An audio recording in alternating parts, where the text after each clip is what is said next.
is Christopher Brennen, and it's a great privilege for me to say a few words to honour a very special man. I would have been here in person, but surgery to replace my left knee has prevented me from doing so. I first met Ted Woon 56 years ago when he visited me in my tiny little office under a water tunnel in a lab next to London's Heathrow Airport. Though there was no way I could have foreseen, that meeting changed my life.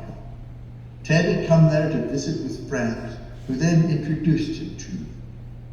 The conversations we had about the cavitation experiments I had been conducting in that looming water tunnel lasted much longer than his schedule should have allowed. But I had been reading Ted's papers on cavitation and was delighted to have the opportunity to talk with him. Much to my surprise, about 3 weeks later, I received a letter from Ted asking me if I'd be interested in a one-year postdoctoral appointment at Caltech to work with him and his group on problems of mutual interest.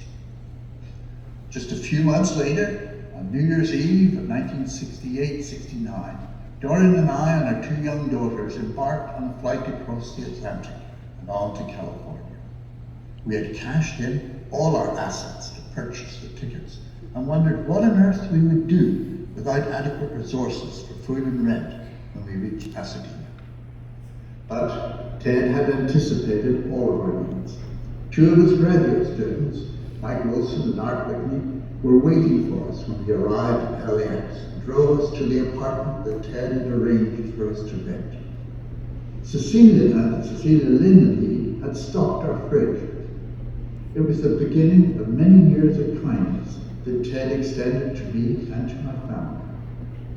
I learned from him not only research strategies and techniques, but also a simple humanity that encouraged me to serve Caltech for more than 40 years as a teacher and a committed community member. His example of help and thoughtfulness influenced my guidance of many generations of undergraduates and graduate students. I take great pride in the 35 graduate students who earned their doctorates under my guidance. But Ted needs to be attributed some of the credit for their accomplishments. While my work with Ted began with analyses of cavitation experiments in the Caltech high-speed water tunnel, it soon spread to other fluid mechanics of interest to Ted and to me, to the numerical simulation of tsunami waves and the analysis of the swimming of microorganisms.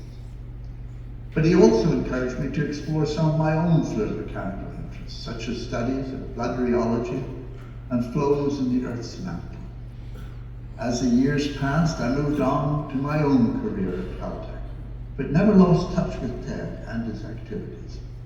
I continued to marvel at his applied mathematical wizardry and to enjoy his marvelous company.